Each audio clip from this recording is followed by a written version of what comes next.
This week, GAMA reports another down year, but says we've hit bottom. Maybe.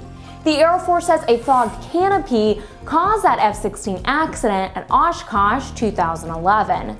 And Reno's air race plans are proceeding right on course.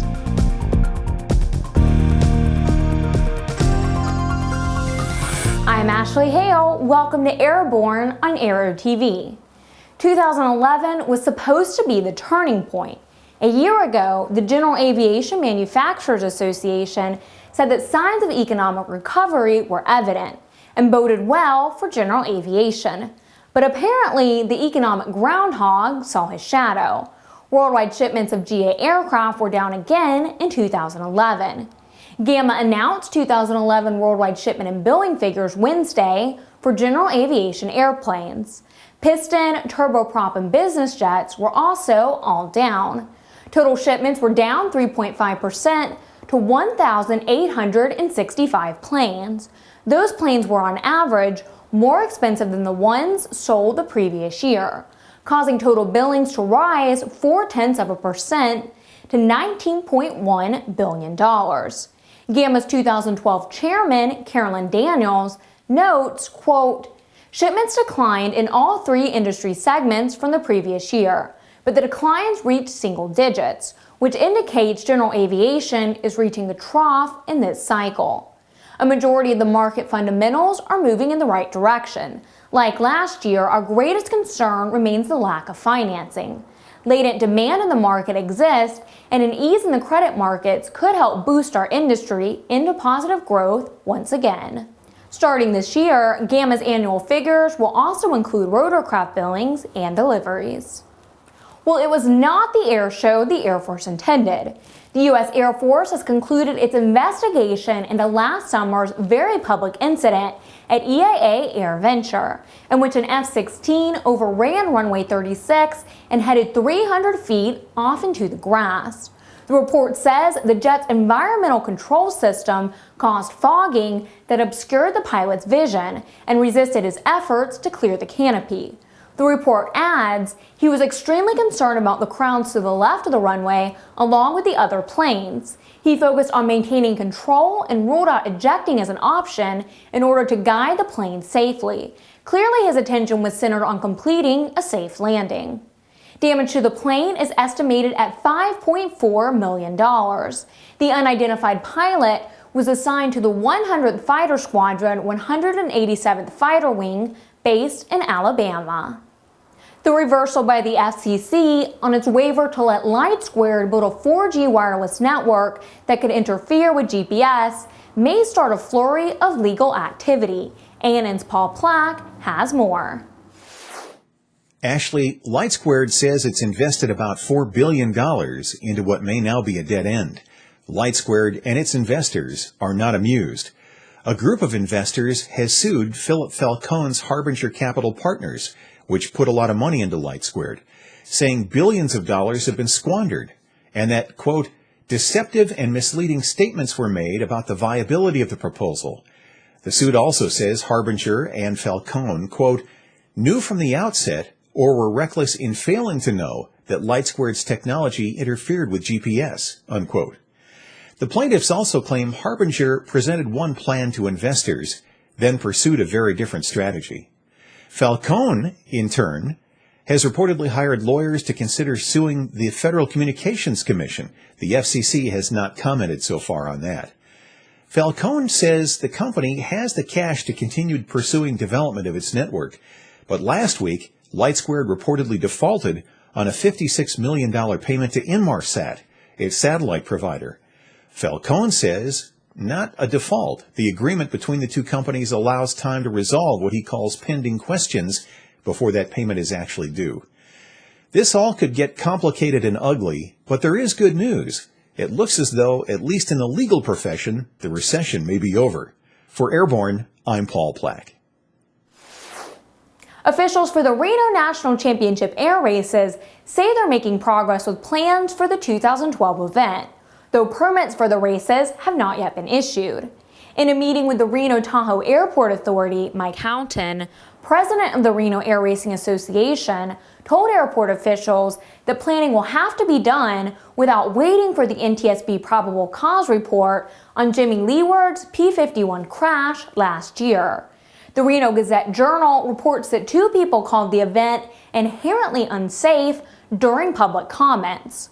But the airport authority's lawyer, Ann Morgan, said, as bad as the crash was, it could have been worse. She does say she's concerned that the airport's normal $100 million liability policy might not be enough in light of the 10 deaths and 70 serious injuries resulting from last year's accident. Will the last aircraft worker in Wichita please turn out the lights? The final assembly for Cessna Skycatcher LSA is being moved from Yingling Aviation in Wichita to the company's single-engine plant in Independence, Kansas. Cessna says it's consolidating single-engine operations to improve efficiency, and that it has nothing to do with the quality of work at Yingling, where the change will result in the loss of 6 jobs. Icon Aircraft says its A-5 amphibious light sport aircraft has successfully completed spin resistance test flights, making it the first production aircraft in history to be designed to and completely comply with the FAA's full-envelope Part 23 spin resistance standards. The FAA requires that LSA be either spin recoverable or spin resistant. Icon says it chose the higher standard. The company says it's now working aggressively on production preparations for one of the most anxiously awaited new aircraft in many years. We've previously covered the FAA's incessant need for more money, and in particular, the recent edict from their AeroNav division indicating that using electronic charting data was going to carry a whole new set of fees, possibly some hefty ones, in order to make up for an alleged need for $5 million in outside funding. Well, that edict appears to have already cost the aviation world one valued resource, and more are expected to fall. ANN's Jim Campbell explains. Thanks, Ashley. Well, folks, we hate to tell you we told you so, but darn it, we told you so. The recent announcement several weeks ago by FAA's AeroNav division, the folks that have been disseminating electronic charting data and the like, and their need for millions of dollars in additional fees above and beyond the tax dollars that have funded them previously, has already resulted in its first victim. Runway Finder, a very popular flight planning site on the web, has decided to call it quits. To make a long story short, Runway Finder's Dave Parsons announced that, quote, Runway Finder will be shutting down at the end of February. It's been a great 7 years, but it's time to fold her up. While I understand AeroNav's need to recapture costs, the new chart fees along with other licensing fees will put Runway Finder firmly into the red. If this were the only issue, I could try collecting donations.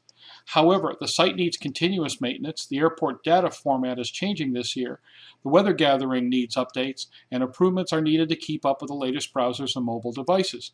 I've had many people suggest alternatives, but unfortunately there is no way to keep it going. When he started Runway Finder in 2005, Dave Parsons says that viewing aeronautical charts was difficult. Quote, I was learning how to fly and I wanted to look at charts from across the country to dream about where I could fly someday.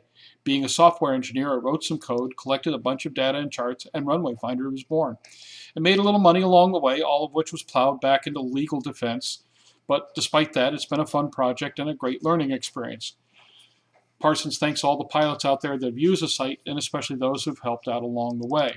And once again, we see a vital resource, a member of our community, somebody who tried to give something for little or no recompense, get clobbered. And clobbered by the government who's already funded by our tax dollars, wanting more. Aviation is still dying. The death of 1,000 cuts. We're being nickel and dime to death. The problem is too many nickels, too many dimes, and too much money. We shall see in the long run how much of the online flight planning community is going to be able to survive AeroNav's money grab. I don't have great expectations, folks. For the Aero-News Network, Aero TV, and Airborne, I'm Jim Campbell.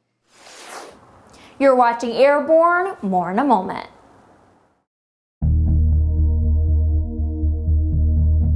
Since the early days of powered flight, pilots have struggled with landing in crosswinds and learning proper crosswind landing techniques. Even today, most crosswind landing skills are learned through trial and error, sometimes with disastrous results. Believe it or not, the most common contributing factor in weather-related accidents each year is crosswinds. The second most common factor is wind gusts.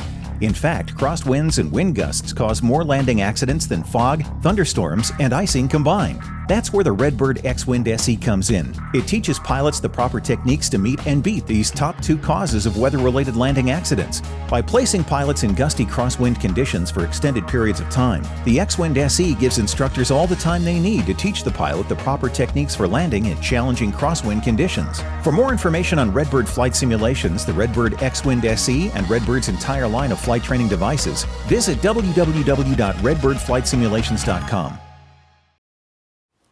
Welcome back. If you have a suggestion for Airborne, Aero TV, our website, or podcast, you can drop us an email to news-spy@aero-news.net. As sales of new general aviation aircraft have slumped, many current aircraft owners are choosing to add modern avionics to stretch the service life of their existing planes.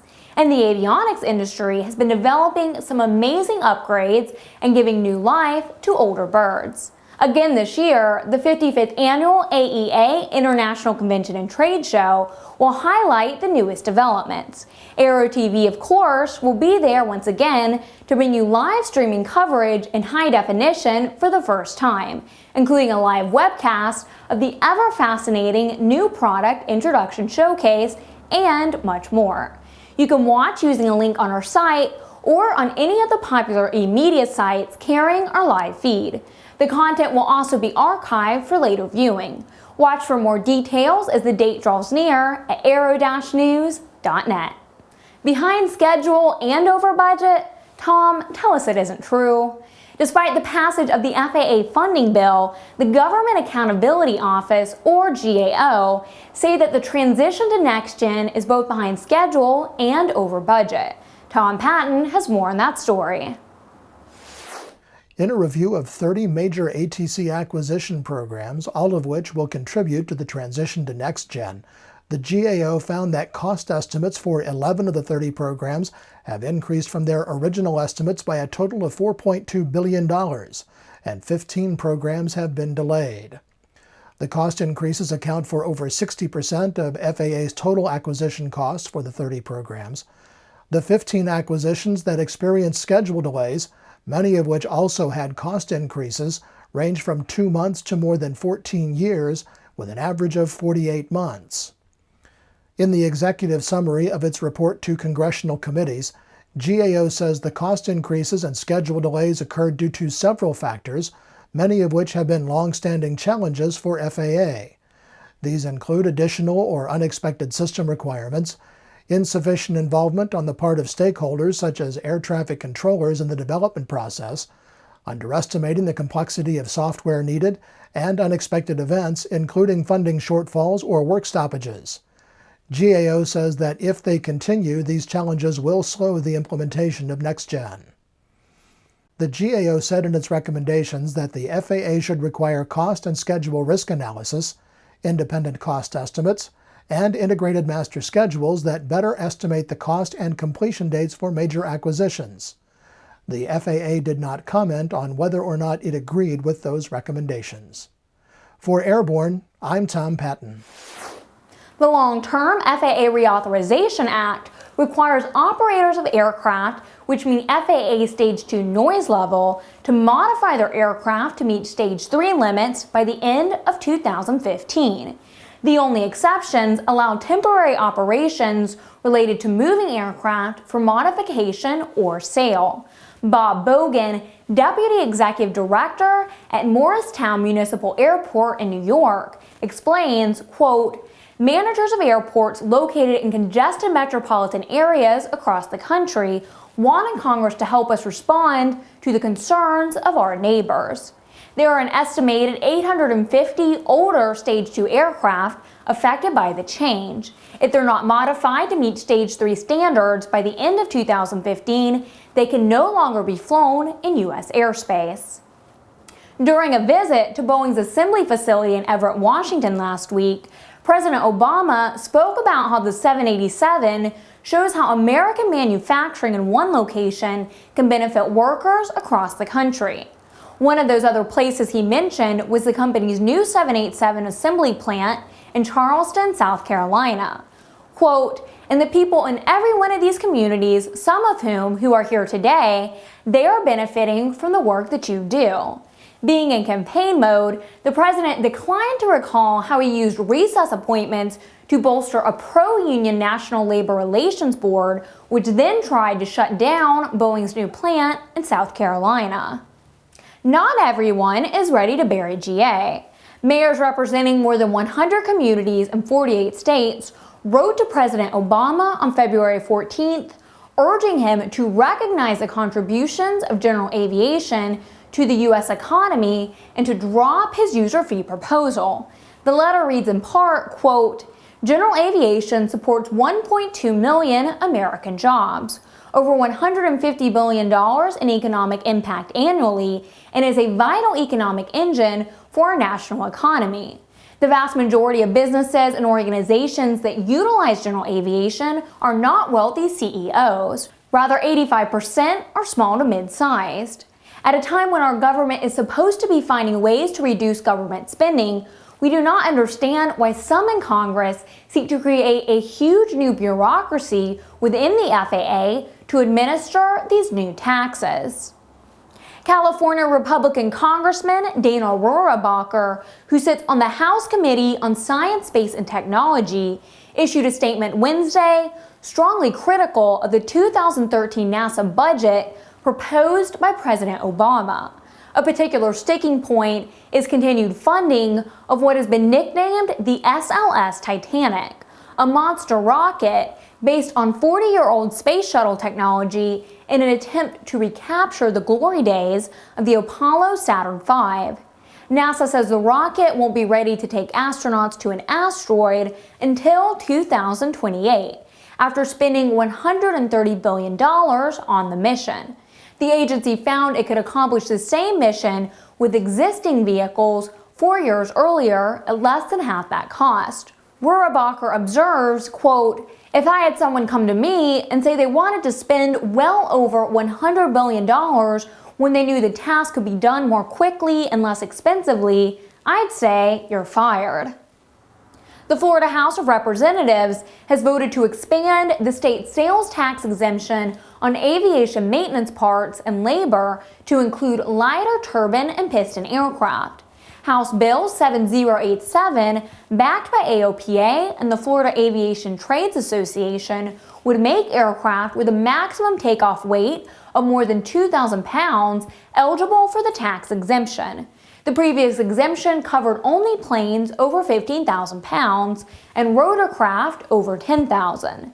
If the bill becomes law, it would put Florida among a growing number of states with tax exemptions intended to boost aircraft repair businesses and jobs. In just a moment, our weekly barnstorming commentary is this week from special guest Craig Fuller. I'm Ashley Hale and you're Airborne on Aero TV. The DFC-90 all-digital attitude-based autopilot delivers significant performance and safety improvements over previous generation systems. Its innovative flight envelope protection guards against autopilot-induced stalls, and the straight and level mode provides one-button recovery from unusual attitudes for an added measure of safety. Immensely popular within the cirrus community, the DFC-90 is now being made available for a growing list of aircraft including Piper Matrix and Mirage, Cessna 182s, and Beech Bonanzas and Barons. Fly with confidence. Fly with DFC-90. Thanks for joining us. The ANN and Aero TV crews had a tough video assignment a couple of weeks ago, requiring the backdrop of a busy full-service FBO and a typical high-end business jet. It was good luck indeed that we wound up working out of Showalter Flying Services at the Orlando Executive Airport. We simply couldn't have picked a better FBO. We were in awe of the Showalter staff, their courtesy and professionalism, and the fact that this family operation makes it look so easy to be a success in the FBO business. So if you need an FBO in Central Florida, we strongly advise you to check out Showalter Flying Services at Orlando Executive, and be sure to tell them the Aero-News says hi. In this week's barnstorming commentary, AOPA President Craig Fuller returns to tell us general aviation is not alone in the fight against crippling user fees. Good being back with you on Aero TV. I've just come back from one trip and I'm getting ready to head out to the Northwest Aviation Conference, so barnstorming is very much on my mind. I'm here in Frederick and stopped long enough to make sure that we're working hard to make sure that user fees don't go anywhere in this budget that's just been introduced recently. We've had a pretty good start to the year. The FAA reauthorization bill was passed after 23 extensions, and of course there's no user fees in that. And that measure provides some certainty of funding for the FAA over the next 4 years. The FAA has its appropriations bill done this year, so funding will continue through the end of this fiscal year. But the issue in front of us once again, is the user fee proposal, where the Obama budget suggests that pilots would have to pay $100 per flight operation as part of a program to help fund the FAA. Now they say there are limitations, they say that's limited to jets, but the problem with user fees all over the world is that once they're imposed, they build a bureaucracy to collect them, and pretty soon those fees expand to all aircraft and they go up. So we're very much opposed to user fees. We believe that paying at the pump is what we've historically done in this country since fuel first started to be put in aircraft, and that's the way to go. The good news is the Congress has traditionally and repeatedly agreed with this position, and as in the past has sent the signal that they oppose user fees. In fact, letters are circulating now on Capitol Hill on a bipartisan basis that will say to the President, please don't send us user fees. And if that's not enough, we're beginning to hear from governors. We're hearing from, I think, 100 mayors now from virtually every state in the nation have written in saying that they do not want to see user fees applied to general aviation, that general aviation is important in terms of economic growth and jobs in their communities, and they just don't want to see that slow down. So we're going to keep fighting that. It's going to be a fight that lasts all year long, to be honest with you. But with your support, with our members' support, and with all of those in general aviation staying together on this, as we are, I do believe we can defeat this most recent user fee proposal. Again, good to be with Aero TV from here in Frederick, Maryland. I'm Craig Fuller. Have a good day. One of the most exciting projects revealed in Sonex Aircraft's Hornet's Nest at Oshkosh 2010 is now officially recognized by the FAA as a 51% eligible kit for U.S. builders. In KET, the FAA National Kit Evaluation Team has approved and published amateur building checklist for the new Onex single-place folding wing sport pilot aircraft. Sonex Aircraft has also announced Onex upholstery packages as well as Onex specific installation provisions for the Aero Conversion's Aero-V engine. The company adds the earliest Onex kit customers are nearing completion of their aircraft.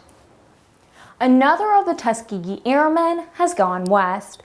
Captain Clarence Dart, who flew 95 missions with the Red Tail Squadron and was shot down twice flying Curtiss P-40s during World War II, passed away a week ago today at Wesley Healthcare Center in Saratoga Springs, New York. Dart was 91 years old. He never regained consciousness following a stroke on February 4th, according to the Albany Times-Union. But in January, he was able to attend a screening of Red Tails, the George Lucas film, and got a standing ovation at the Wilton Mall's Regal Cinema. After the war ended, Dart had a 39-year career as a draftsman with GE and continued his service as a reservist with the New York Air National Guard, retiring as a lieutenant colonel. And now it's time for AVW, the Aero Video of the Week.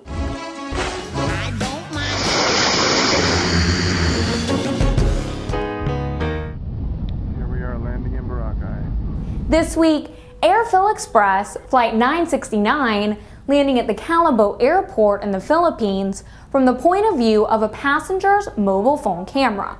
Now normally getting an A320-200 down and stopped should be no big deal, especially on a 7,500 foot runway. But for whatever reason, on February 13th, this pilot apparently decided not to abort a hot approach and touch down well past midfield. To see the whole thing unravel, just fasten your seatbelts, put your seatbacks and tray tables in upright position, and enter Flight 969 in the search box on YouTube. The video runs 57 seconds in length. And if you have a suggestion for a future Aero video of the week, send us a link to news-spy@aero-news.net. Finally this week, I think we found a winner for the Dumb Pilots Trick Award. The only thing dumber than busting a presidential TFR is doing so with 40 pounds of marijuana on board your plane. That's what authorities say happened last week as President Obama made a campaign stop in California. The pilot of a Cessna 182 was detained at Long Beach International Airport after he allegedly got close enough to Marine One that the crew could reportedly clearly see the plane. The Cessna was intercepted by a pair of Air Force F-16s and directed to land at Long Beach. The pilot didn't know about the TFR and therefore didn't think he needed to be on the radio either. The Secret Service say it was a careless mistake, not a threat, and won't pursue charges. But the pilot will face charges related to the cargo, which he said he assumed was the reason he was intercepted in the first place. ANN has been unable to confirm reports the pilot consumed the entire contents of the candy machine and the Long Beach Pilots Lounge while waiting for his interview. Get comprehensive, real-time, 24/7 coverage of the latest aviation and aerospace stories anytime at aero-news.net. And join us again next week for another edition of Airborne here on Aero TV. I'm Ashley Hale. Thanks for watching. See you next week.